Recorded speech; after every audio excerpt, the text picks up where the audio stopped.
So what was it like? You look at today, they got these big buses and they're comfortable and everything. What was it like touring back in the 60s? How did you tour back then? It was really cold in the winter and really hot in the summer because those buses, you didn't want to tour in those buses, and very few people did.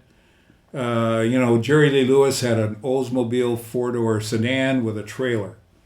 And Link Ray and the Raymen, they had a Cadillac limo, a black Cadillac limo with a trailer on the back. Mm-hmm.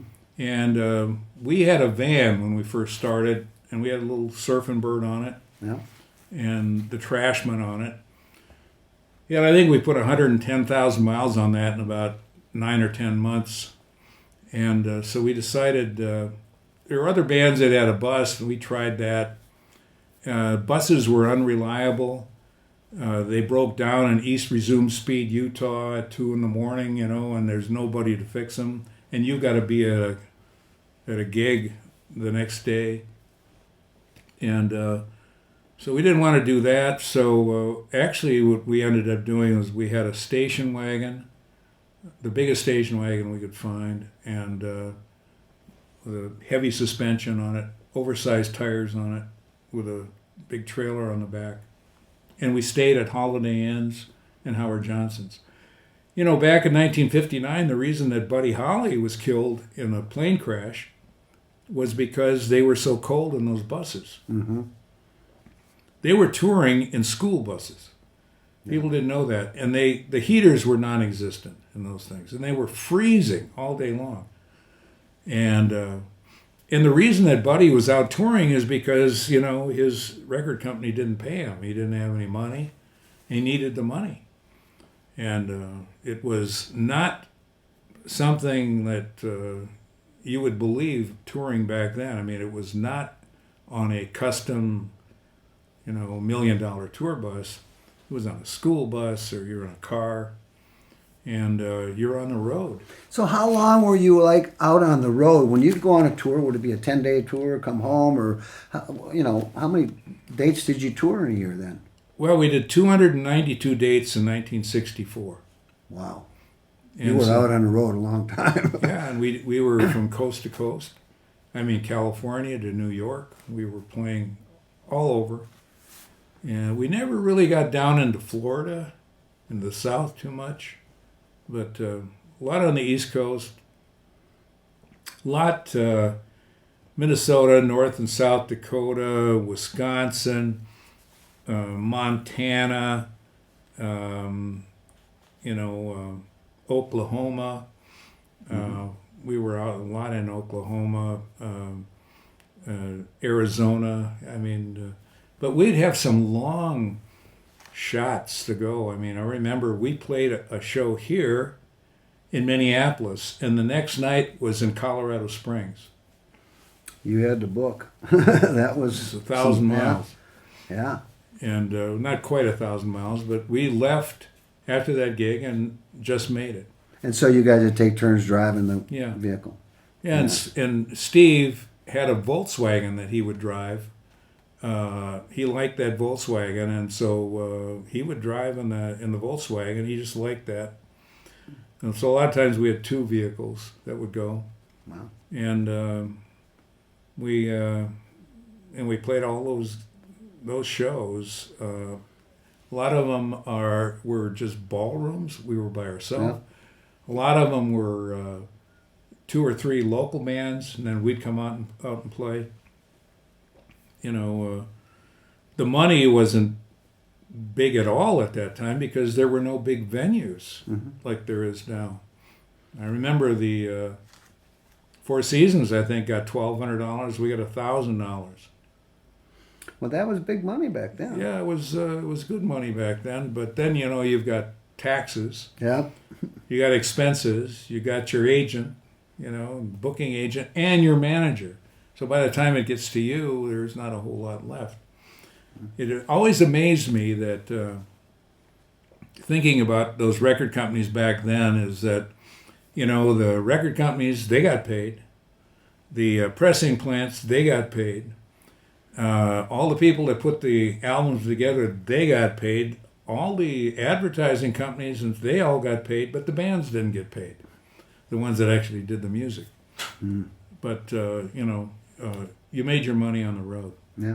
So when you got back off the road, you were out on tours and you come back off, then what did you guys do? Did you practice? Or what did you do when you got home?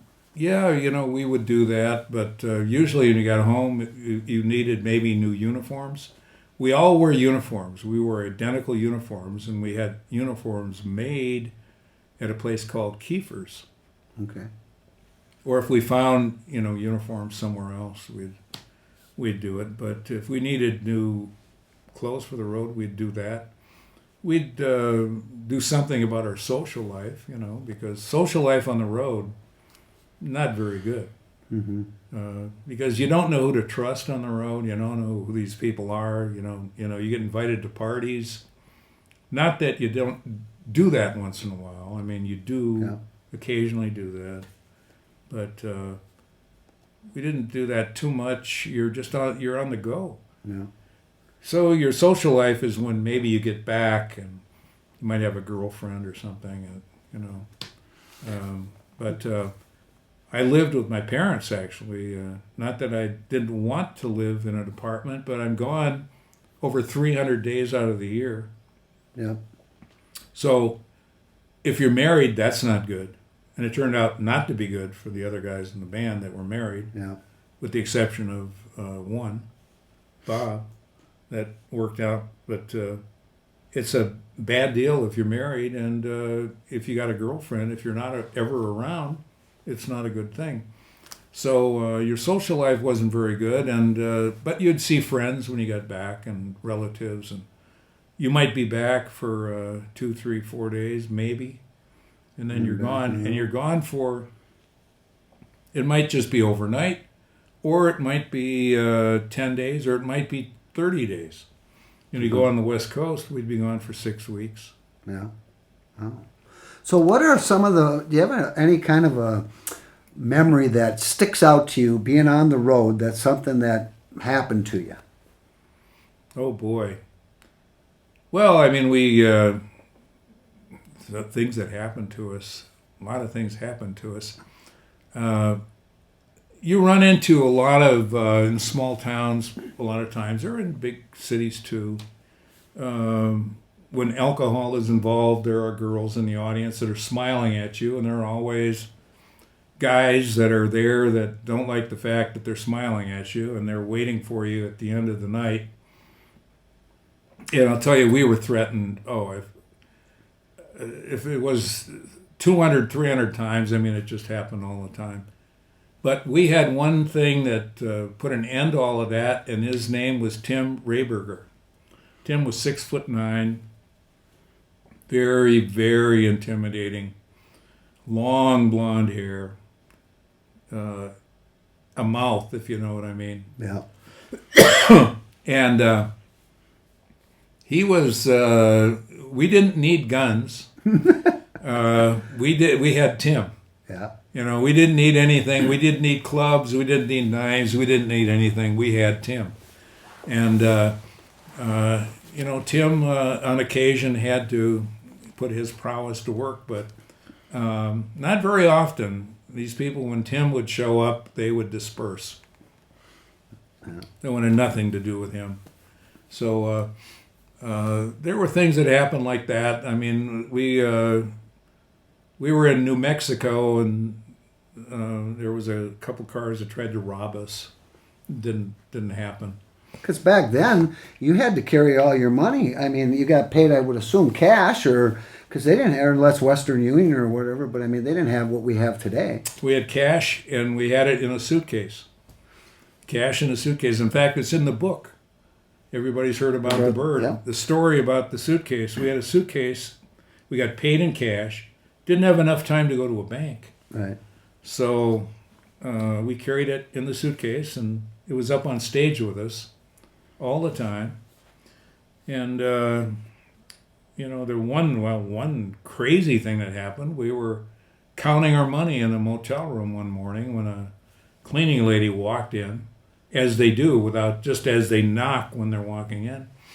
And she saw us sitting there with all this money on the bed, with a .38 pistol sitting on the table next to the bed. "Oh, excuse me," she said, and she left. Within minutes, there were police there and knocking at the door. And we opened the door, and one of the officers was a guy that had been working the dance the night before. And he said that the guys, they had us surrounded, you know. And they said, "Oh, it's the band." "Yeah, what are you all doing?" We're counting our money. We get paid in ones and fives and tens, and, you know, we get this money in the suitcase, and you're counting your money, yeah. "It's okay, guys, you can go. It's the band, you know." Mm-hmm. So we were counting our money, and they took us to a bank and made us deposit a lot of it and send it back to our bank. But that's what we'd do. A lot of times you would be paid half the money before you went out on the show, and then half of it, you know, when you got there. And so did you ever get stiffed? Did the guys ever stiff you in pan or? Oh, yeah. That's why you got paid in cash. But even with that, we had times where they're supposed to pay us at the end of the night, and they would leave. And you wouldn't get paid? Wouldn't get paid. No. And you got a gig the next night. You can't stick around. Where does he live? Well, he's not home. So it's you try to pick it up or have your agent pick it up later on. But, you know, if that happens, the money's gone, usually. Yeah. I want to bring you back to Bill Deal one time. And I know we've talked before. Tell me a little bit about that Christmas show that WDGY did. And I think it was in the St. Paul Auditorium, if I remember right. Yeah, I was towards the front of the stage, and we were wearing boots, and they called them Beatle boots later on, you know, but we were wearing Beatle boots. We were wearing those boots before the Beatles came out. And they had kind of higher heels, and they would zip up the side, you know. And they were black, and they looked cool. And we had stovepipe pants on, you know, these very tight pants. And so I was out by the front of the stage, and I was playing something, and this girl grabbed my foot like this, just came off the ground. She unzipped my boot, and it was off. I mean, she pulled it. I tried to pull it back. She would not let go of my foot, and she pulled the boot right off. So now I'm standing on stage, and the crowd they're applauding, you know, and they're going crazy. So now I'm standing on my stocking foot here, and this one I've got a boot on. She's not going to give it back. So I took the other one off and I threw it out at the crowd. I had an extra pair with me. You know. And played it in your socks. So I played the rest of the show in my socks.